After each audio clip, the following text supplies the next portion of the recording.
무더운 날씨지만 하나님께서 우리에게 복된 또 예배 자리에 우리를 부르셨습니다. 우리 옆 사람 보고 인사 한번 하겠습니다. 사랑하고 축복합니다. 지금 시작은 생생하셨어요. 이제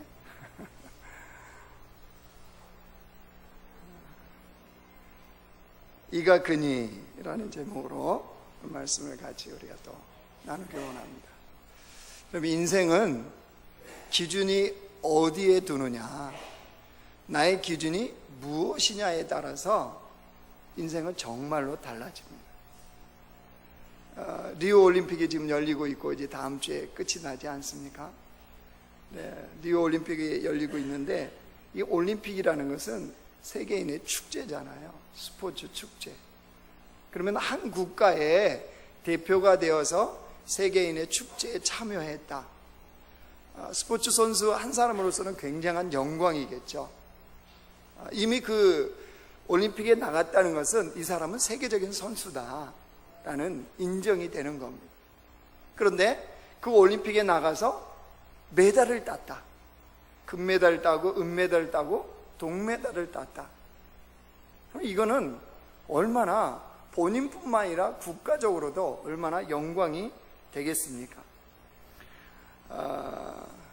미국 심리학자인 빅토리아 매드백이요, 이 메달을 딴 선수들이 시상대에 서잖아요. 이쪽 은메달, 가운데가 금메달, 여기 동메달에서 시상대에 서서 이제 시상을 하지 않습니까? 심리학자인 매드백이 그 메달 딴 사람들의 이 표정을 가만히 조사를 해봤답니다. 왜냐하면 메달을 땄으니까 굉장히 얼마나 기쁘겠습니까? 얼마나 행복할까요? 아니, 참여한 것만 해도 대단한 건데 거기서 메달까지 땄으니까 정말로 놀라운 거죠. 근데 심리학적으로 분석을 해봤는데, 여러분, 우리가 볼 때는 금메달 딴 사람이 제일 기쁘겠죠. 이게 메달로 하니까 이게 안 와닿으시는군요. 여러분 애들이 1등, 2등, 3등 생각해 보세요. 1등이 제일 당연히 기쁘겠죠. 아니, 여러분 자녀들이 1등 안 했어도 좀 생각을 해보세요. 금메달이 제일 기쁘겠죠. 당연하죠. 우리의 순서로 보면 그 다음에 뭡니까? 은메달이겠죠.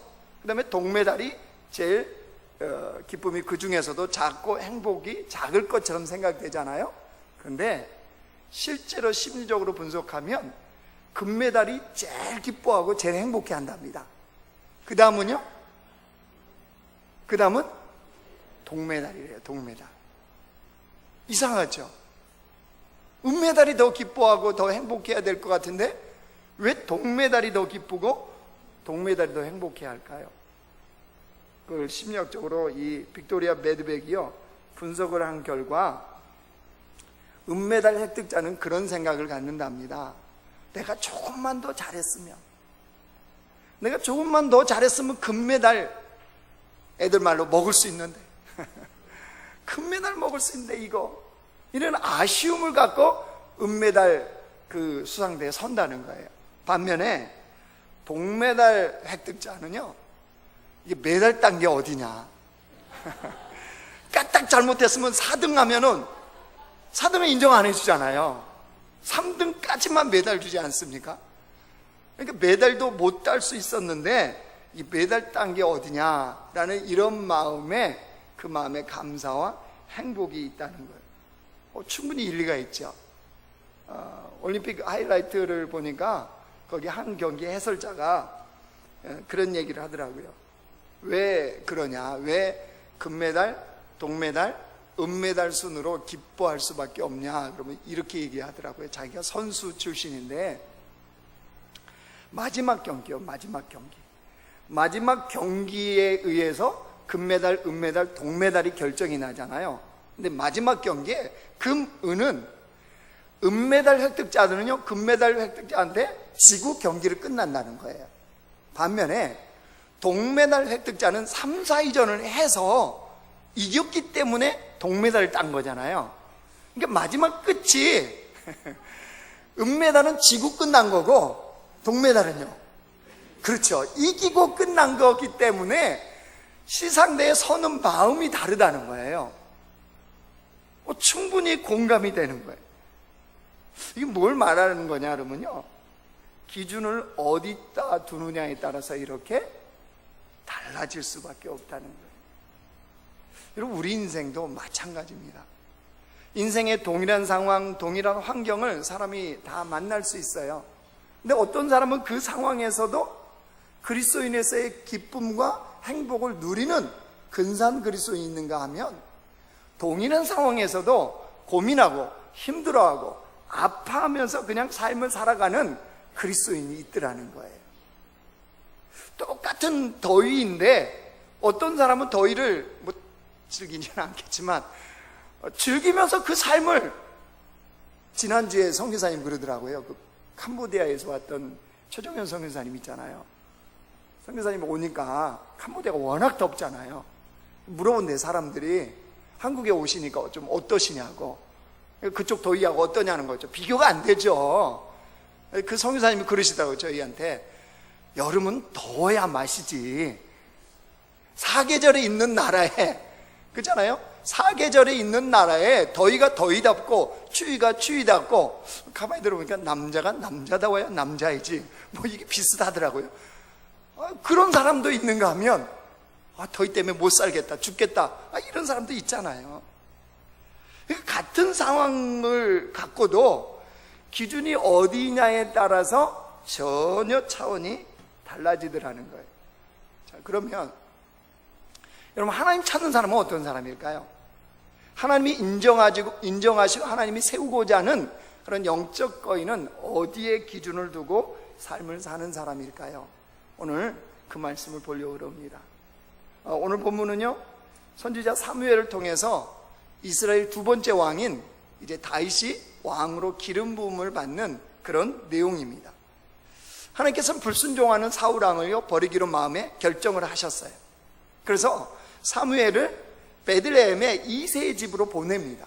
그래서 그 중에 한 아들을 왕으로 기름 부음을 하라는 거예요. 오늘 여러분 그 1절 말씀 보세요. 1절 하반절부터 보세요. 내가 너를 베들레헴 사람 이새에게로 보내리니 이는 내가 그의 아들 중에서 한 왕을 보았느니라 하시는지라. 하나님께서 이새의 아들 중에 한 왕을 보았다. 이게 무슨 말입니까? 이미 살펴보고 계셨다는 거예요. 그래서 이새에게 보내서 사무엘로 하여금 그 아들 중에 한 사람을 왕으로 선택해라, 이 말씀이거든요. 오늘 이 왕을 선택하는 과정을 통해서 우리가 보려고 하는 것은요, 하나님의 기준이 뭐냐는 거죠. 하나님이 찾는 사람의 기준, 하나님이 세우고자 하는 기준이 도대체 무엇이냐, 이거를 보려고 합니다. 하나님 명확하게 말씀하시거든요. 자, 이제 사무엘이 이새 집으로 갑니다. 이새 집에 도착했네요. 이새 집에 도착하자 이새가 이미 준비하고 있었겠죠. 왜요? 사무엘로부터 통보를 받았으니까. 다 아들들을 거룩하게 하고 이제 준비를 했습니다. 그런 다음에 사무엘이 자리에 앉자 이제 한 사람씩 이 사무엘 앞으로 이제 한 사람씩 세웁니다. 아들들을. 가장 먼저 섰던 사람이 누굽니까? 누가 가장 먼저 섰어요? 성경을 안 봤습니까? 이새의 아들인 누구? 엘리압. 엘리압이 가장 먼저 사무엘 앞에 섭니다. 자, 사무엘이 엘리압을 보고 이렇게 반응을 합니다. 6절 말씀하세요. 같이 읽습니다. 시작.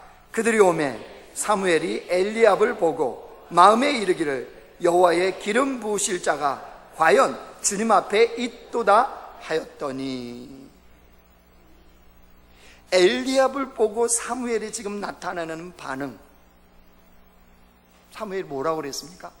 이 사람이 하나님이 택한 이스라엘의 왕이라는 거예요. 자, 이 말은 사무엘 안에 지금 무엇이 작동하고 있다는 거예요? 사무엘의 기준에 의해서 그 마음이 지금 움직이고 있는 겁니다. 사무엘 안의 기준이 지금 엘리압을 보고 이 사람이다 라고 말을 한 거잖아요. 자, 그렇다면 많고 많은 아들들 중에 장자 엘리압을 가장 먼저 이새가 사무엘 앞에 세웠잖아요. 그 누구도 아닌.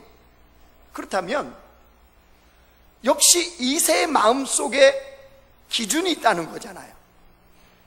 이건 무슨 말이냐?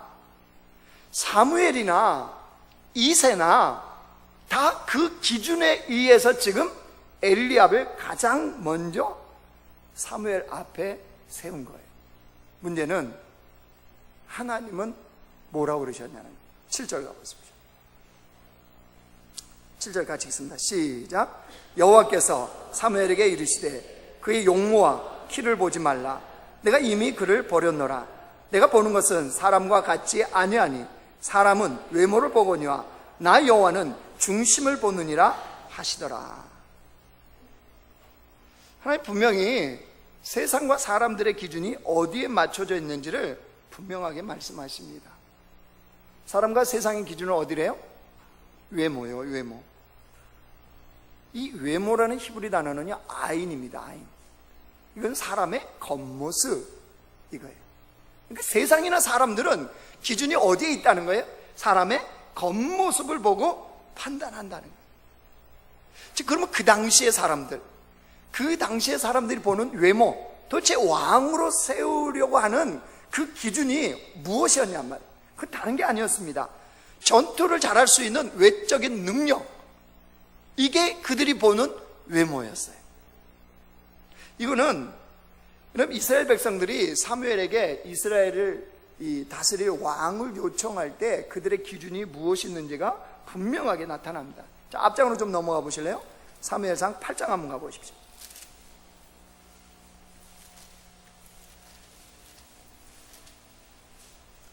8장 5절입니다.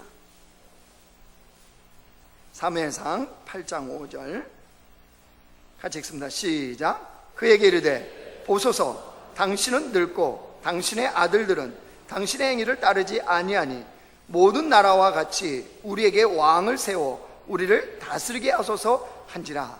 이스라엘 백성들의 왕에 세우는 기준이 뭐였어요? 모든 뭐와 같이? 아니 지금 성경 안 보고 계세요? 모든 뭐와 같이? 나라와 같이. 이게 무슨 말이죠?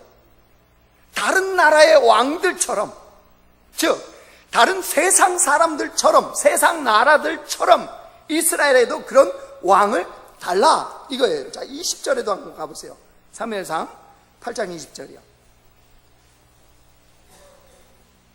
같이 읽어요. 시작. 우리도 다른 나라들 같이 되어 우리의 왕이 우리를 다스리며 우리 앞에 나가서 우리의 싸움을 싸워야 할 것이니라 하는지라. 계속 기준이 뭐예요? 다른 나라들 같이, 세상과 같이, 사람과 같이, 이스라엘 백성들이 하나님의 말씀과 같이 하나님의 뜻에 따라서 전혀 그런 말하지 않습니다. 다른 나라들처럼 전쟁이 벌어지면 가장 앞서서 백성을 진두지휘하고 칼을 뽑아서 이길 수 있는 장수, 그런 장수를 왕으로 세워달라는 거예요. 이게 이스라엘 백성들이 끈질기게 사무엘에게 요구했던 왕이었습니다. 드디어 하나님이 그냥 그들이 원하는 왕을 허락하십니다. 그래서 세워진 사람이 누구예요? 사울입니다. 사울. 자, 사울을 보고 이스라엘 백성들이 뭐라 그러는지 10장 한번 가보세요. 10장. 사무엘상 10장.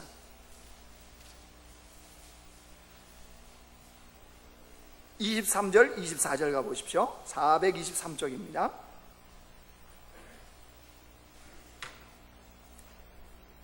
23, 24절 시작. 그들이 달려가서 거기서 그를 데려오매 그가 백성 중에 서니 다른 사람보다 어깨 위만큼 컸더라. 사무엘이 모든 백성에게 이르되 너희는 여호와께서 택하신 자를 보느냐? 모든 백성 중에 짝할 리가 없느니라 하니 모든 백성이 왕의 만세를 외쳐 부르니라. 사울이 어떤 사람이었다고요? 23절 봤더니 다른 사람보다 어깨 위만큼 컸더라. 그 사울을 보고 이스라엘 백성이 뭐라고 그랬어요? 모든 백성이 왕의 만세를 외쳐 부르니라. 자신들이 원하는 왕이 세워졌다는 거죠. 중요한 건 뭐예요? 하나님은 뭐라고 하셨냐는 거죠. 자, 오늘 16장으로 다시 넘어오세요.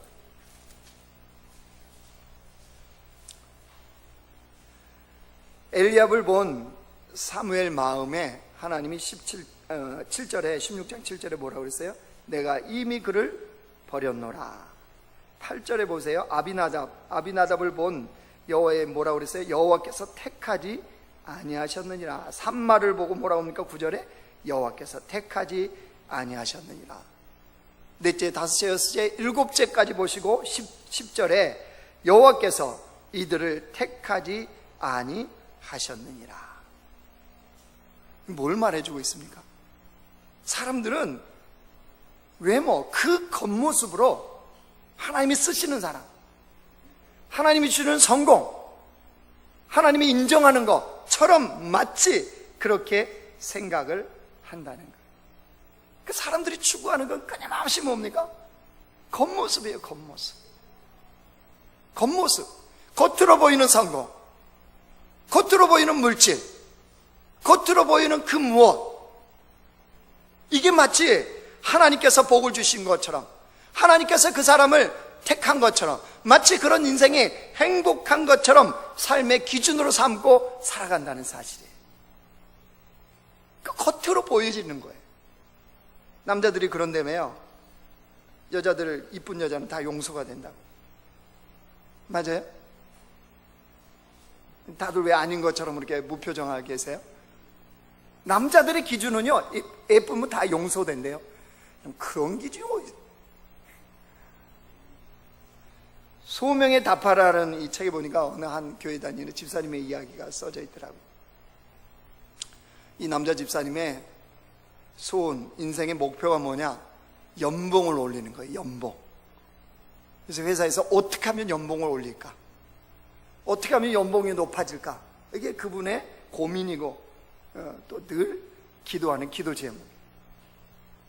그래서 그것에 포커스를 맞추고 어떻게 하면 연봉을 올릴 수 있을까? 방법을 생각하고 연구하고 살아가는 사람이었던 거예요. 근데 그 뜻대로 연봉이 올라갑니까? 안 올라갑니까? 안 올라가죠. 그러니까 회사 다니면서 스트레스를 왕창 받는 거예요. 회사에서 받은 스트레스 어디에 풀어요? 여자분들이 잘 하시는군요. 남자분들 회개하시고. 회사에서 받은 스트레스는 가족들한테 다 풀어내는 거예요. 뭐 받아줄 데가 없으니까 가족들이 상처를 받는 거죠. 그러나 어느 날 그 집사님이 다니는 교회에서요 40일 특세를 했어요. 특세, 특별 새벽기도. 이 집사님이 무슨 마음이 생겼는지 그 특세에 참석을 한 거예요. 이분의 특세 참석 기도 제목이 뭐겠어요? 아침마다 주님 연봉 올려주세요. 연봉 올려주세요. 이렇게 기도했답니다. 그렇게 기도하던 어느 날 새벽에 주님이 자신의 마음에 그렇게 말씀하시더랍니다. 하나 더 고쳐라. 하나 더 고쳐라. 그래서 아니 성경을 어디 봐도 그런 음성이 없잖아요. 하나 더 고쳐라. 그게 어디 있어요? 왜 내가 이게 비몽사몽간에 잘못 들었나 보다. 그리고 이제 흘려버리려고 생각을 했는데 아니 하나 더 고쳐라. 이 음성이 자꾸 자기 마음속에 남아있어 고민이 되는 거예요.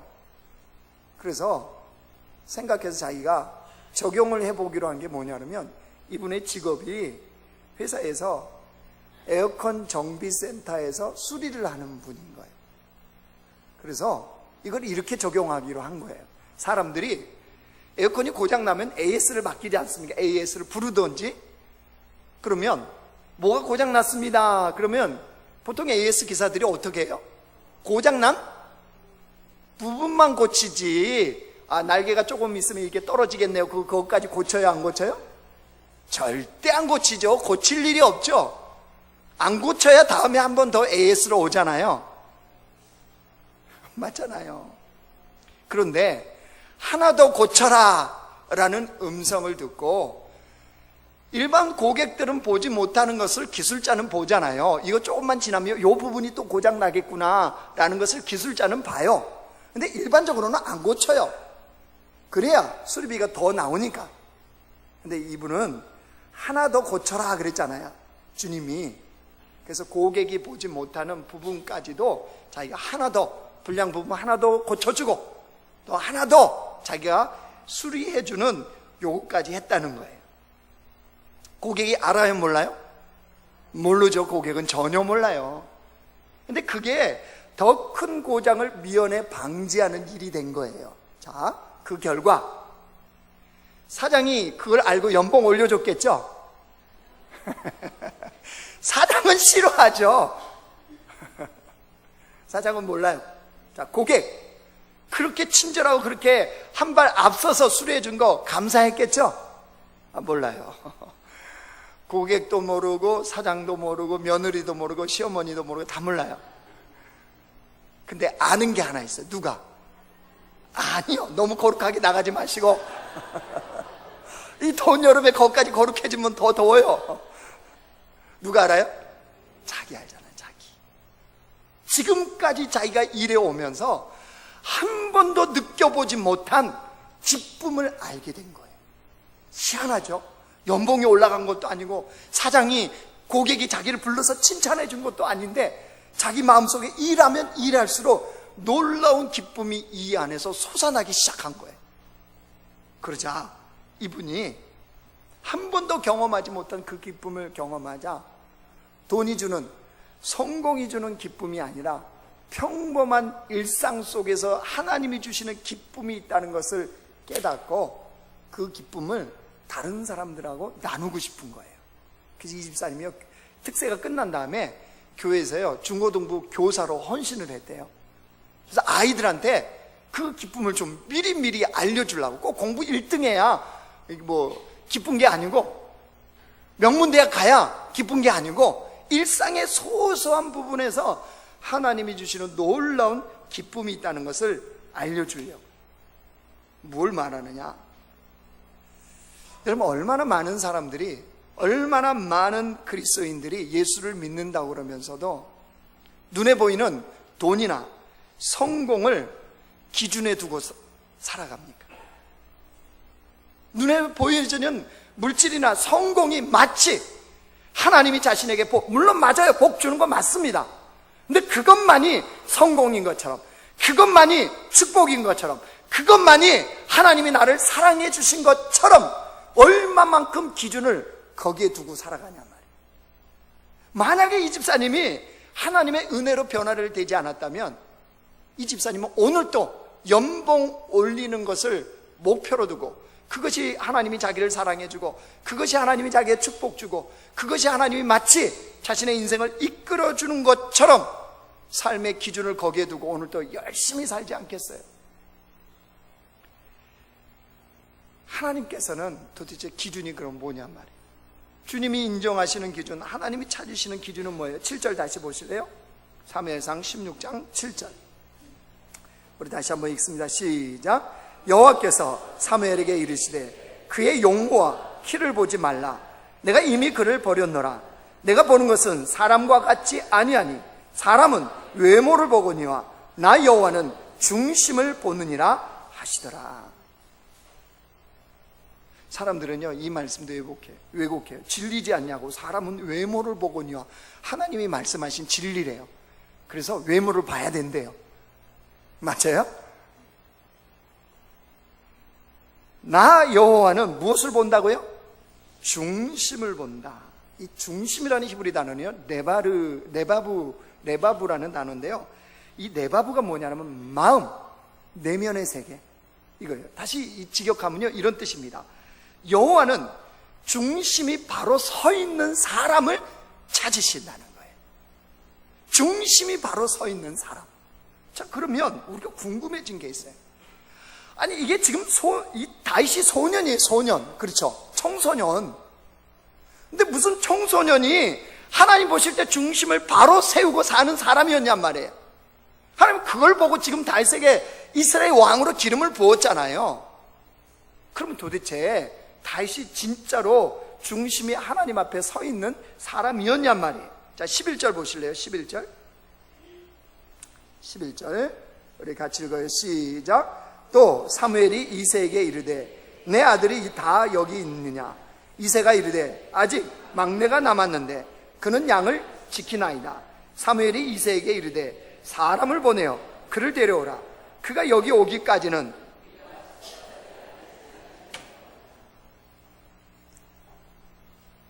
사무엘이 이새의 집에 온다는 것 자체도 놀라운 일이죠. 근데 그 집에 와서 이새의 아들들 한 사람 한 사람을 선을 봐서 그에게 왕으로 기름 부음 받는 이 중요한 작업을 한다는 거예요. 자, 그러면 이 중요한 순간에 다윗은 뭐 하고 있었어요? 집에서 준비하고 대기하고 있었던 것이 아니라 어디예요? 들판에서 양을 지키고 있었단 말이에요. 왜 그랬을까요? 미리 포기했을까요? 관심이 없었을까요? 아닙니다. 왜 이 중요한 순간에 다른 형들은 다 아버지 집에서 거룩하게 정결하게 준비하고 있었는데 왜 다윗만큼은 들에서 양을 치고 있었느냐? 아버지 이새가 다윗을요 차별대우 한 거예요. 차별대우. 무슨 말이냐? 사무엘이 와서 기름 부음 받는다, 기름을 붓고 선택을 한다고 했을 때 아버지 이새의 마음속에는 다윗이요 없었어요. 사무엘 앞에 세우고 싶은 마음이 전혀 그 마음조차도 없었던 거예요. 그러니까 아버지 이새 앞에 다윗은요 그 존재 자체가 없는 거예요. 자, 그러면 아버지가 그렇게 대우했으면 형들은 어땠을까요? 형들은 다윗을 어떻게 생각했을까요? 이거는요, 다윗이 아버지 심부름에 골리앗과의 전쟁이 벌어진 그 블레셋과 전쟁이 벌어진 그곳에 가잖아요. 그때 엘리압이 전쟁터에 아버지 심부름을 온 다윗을 어떻게 대합니까? 어떻게 대하죠? 이게 무슨 애들 장난놀이인 줄 아느냐, 소꿉장난 전쟁터인 줄 아냐, 이 교만한 놈아. 들에 있는 양들은 어떻게 하고, 양 몇 마리, 그것도 여러분 여러 마리라고 얘기하잖아요, 형이. 양 그 조그만 거 몇 마리 어디다 두고 지금 네가 여기 와서 그런 소리를 하냐라고 뭐 합니까? 형이 업신여깁니다. 그럼 무슨 말이에요? 다윗의 형들이 다윗을 어떻게 대했다는 거예요? 업신여겼다는 거예요. 아버지도 형들도. 자, 이쯤 되면 다윗은 청소년이에요. 그럼 어떤 청소년인데 보통 요즘 애들 같으면 날아다니는 비행 청소년 아시죠? 비행 청소년. 아니, 그런 비행 청소년 되기 딱 알맞잖아요. 인생 삐뚤어지기 딱 알맞지 않습니까? 얼마든지 불량스럽게 살 수 있는 다윗이잖아요. 그런데도 불구하고 다윗이 지금 뭐 하고 있대요? 들에서 양을 치고 있다고 그랬잖아요. 양을 치고. 이게 여러분 어떻게 가능합니까? 중심을 지키고 있었지 않았다면 어떻게 이게 가능했겠습니까? 사람은 환경과 여건에 영향을 받습니다. 영향을 받는데 중심을 지키지 않았다면 환경과 여건에 휩쓸리는 거예요. 누가 옆에서 긁으면 뭐예요? 폭발하는 거예요. 폭발. 화내는 거예요. 그러나 중심을 지키는 사람은 어떻게 합니까? 그렇지 않다는 거예요. 그럼 다윗이 과연 양을 지키면서 해코지하고 딴짓하고 아버지하고 불평불만하며 돌멩이 던지고 뭐 이랬는지, 아니면 진짜 중심을 지키고 하나님 앞에 서 있었는지 어떻게 알아요? 어떻게 합니까? 어떻게 알긴 어떻게 알아요? 성경을 보면 알죠. 다윗이 블레셋과의 전쟁 때 골리앗이 저쪽에 나왔잖아요.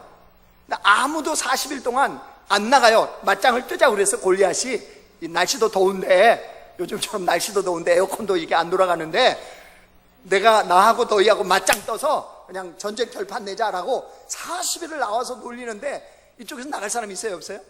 하나도 없어요. 그때 다윗이 나가겠다고 이제 사울 왕한테 가서 얘기하는 게 있어요. 우리 한번 찾아봐요. 바로 앞장에 있어요. 사무엘상 17장 뒷장이네요. 뒷장 17장 34절 35절 가보세요.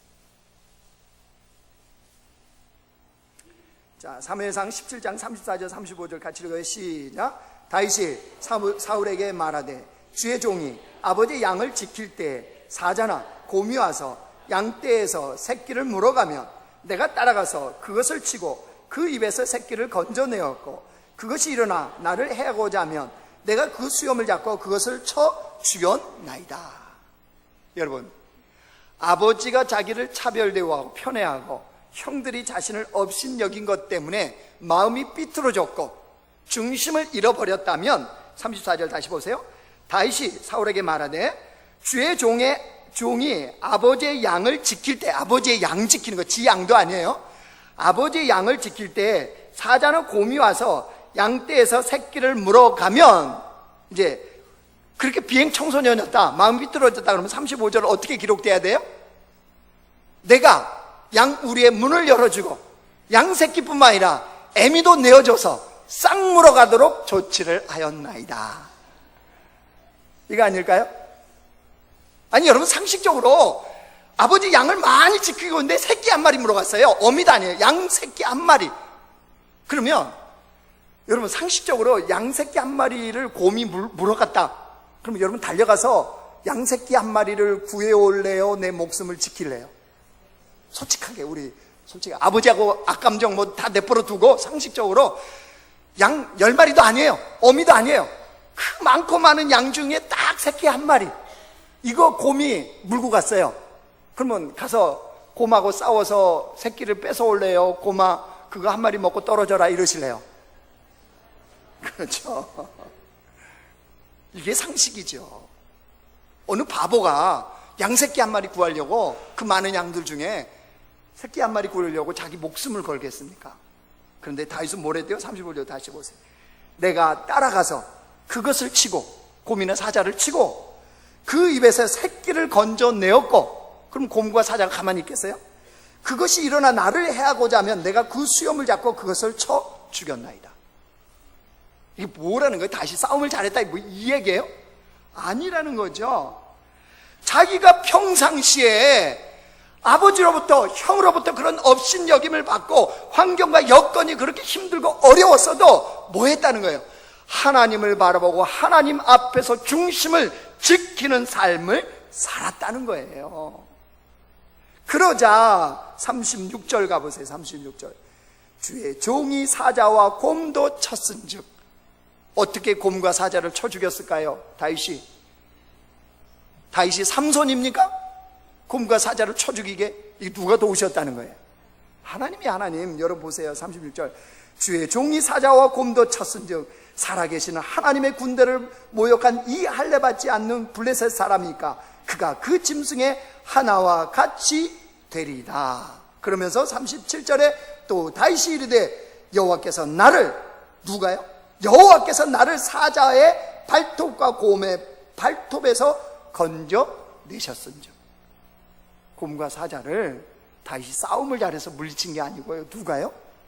하나님께서 그 중심을, 주님을 바라보며 지켰던 다윗이었기 때문에 곰과 사자의 공격에서도 하나님은 그를 건지시는 이 경험을 할 수 있었다는 건 무슨 말이냐? 하나님이 찾는 사람, 우리가 말하는 소위 영적 거인, 내 삶의 기준은 뭐라는 거예요? 하나님이에요.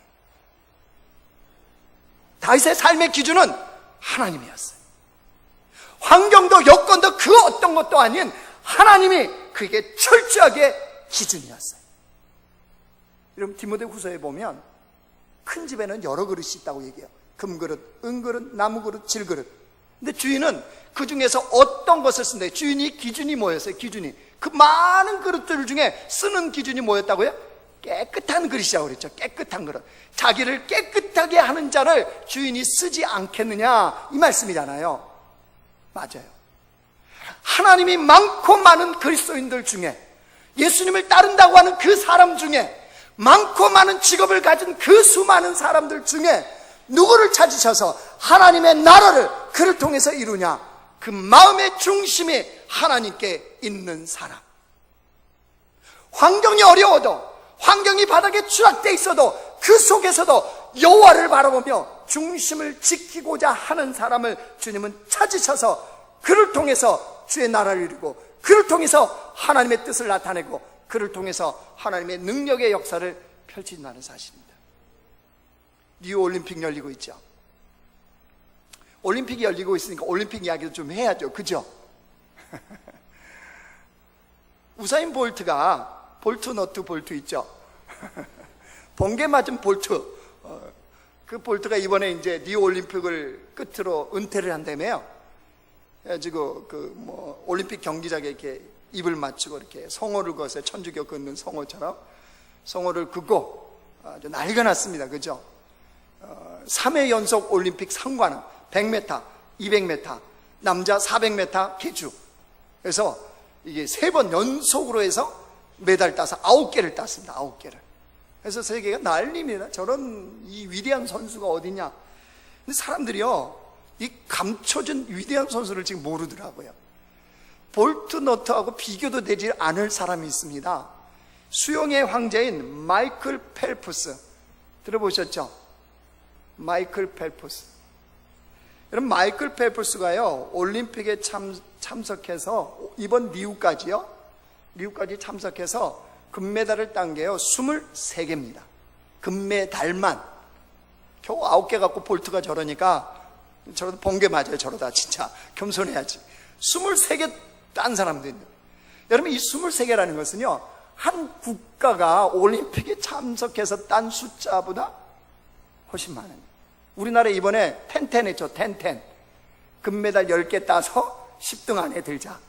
마이클 펠프스 23개. 이해되죠? 지금 어느 정도인지 아시겠죠? 이 마이클 펠프스도요, 이 앞전 올림픽인 2012년 런던 올림픽에서 은퇴를 선언했습니다. 자기가 은퇴를 선언하고 그가 뭘 했냐면요, 골프로 전향을 했어요. 골프 선수 하겠다고. 근데 이게 안 풀렸어요.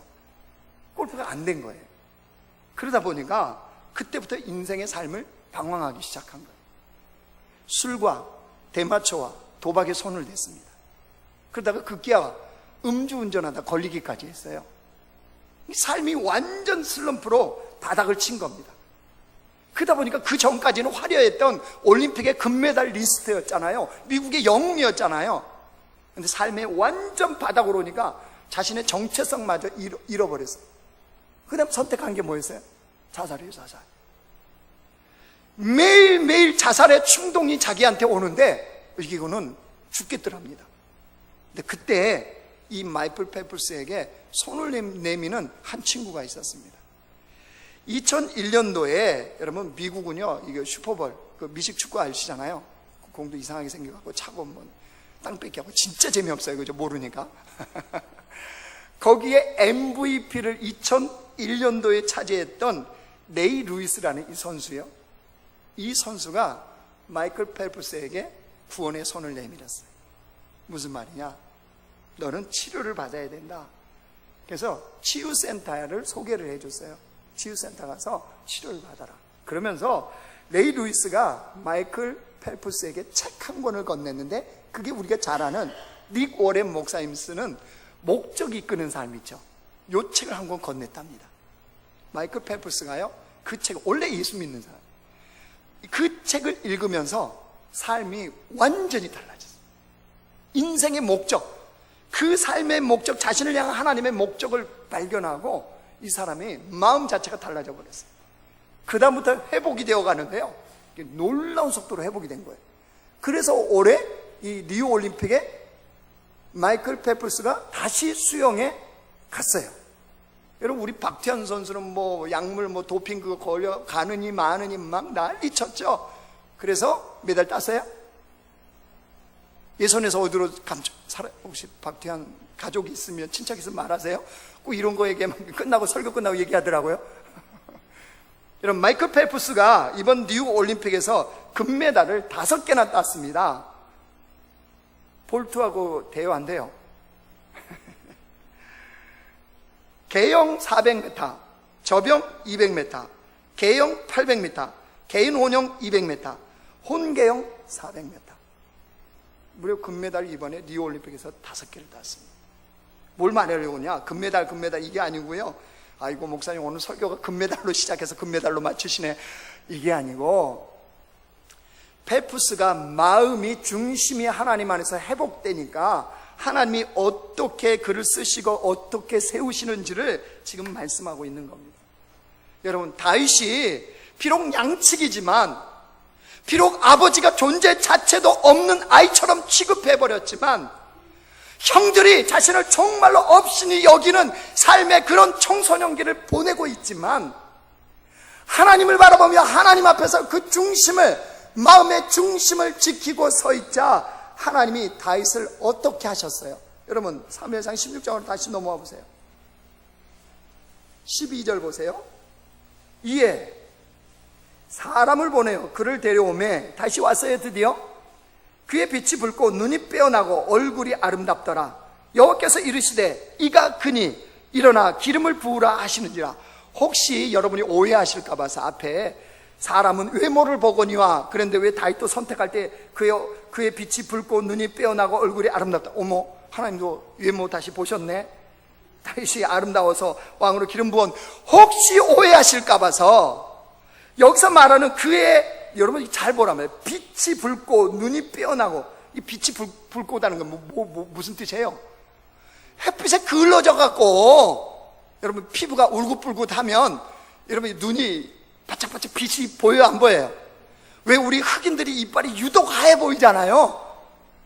그런 의미에, 그리고 얼굴이 아름답다 이 말은 우리가 보는 아름답다 이게 아니고요, 건강미가 햇빛에 그을리고 노출되고 양이나 쳤으니 건강하게 보이겠어요, 안 보이겠어요? 그 말이에요, 그 말. 자, 그래서 왕으로 기름 부어받고 13절 같이 읽어요. 시작. 사무엘이 기름불 병을 가져다가 그의 형제 중에서 그에게 부었더니 이날 이후로 다윗이 여호와의 영에게 크게 감동되니라. 사무엘이 떠나서 라마로 가니라 이랬죠. 왕으로 중심을 지켜가자 왕으로 기름 부음을 그가 받았고 그날 이후로 어떤 일이 벌어졌대요? 여호와 영에게 감동된 삶, 즉 성령의 충만함으로 성령에 이끌린 삶을 시작하는 인생이 되었대요. 자, 이런 다윗을 보고 하나님 뭐라고 그러셨죠? 내 마음에 합한 사람이다. 무슨 말이죠? 하나님의 자랑이 되는 사람이었다는 거예요, 다윗은요. 자, 그렇다면 여러분, 내가 그리스도인임에도 불구하고 여전히 내 중심에 세상의 기준이 자리 잡고 있고 사람의 기준이 자리 잡고 살아간다면 거기에 기준을 두어서 하나님 나를 사랑하고 안 사랑하고, 하나님 나에게 복 주고 안 복 주고, 그리스도인으로 삶을 누리고 안 누리고가 그 기준으로 삼고 살아간다면 그 사람은 하나님의 어떤 사람이 되겠습니까? 다윗은 하나님의 자랑이 되는 사람이었다면 이런 사람은 하나님의 고민이 되는 사람 아니겠습니까? 사랑하는 성도 여러분, 지금 인생을 살아오면서 나는 하나님 앞에 어떤 사람으로 살아가고 있습니까?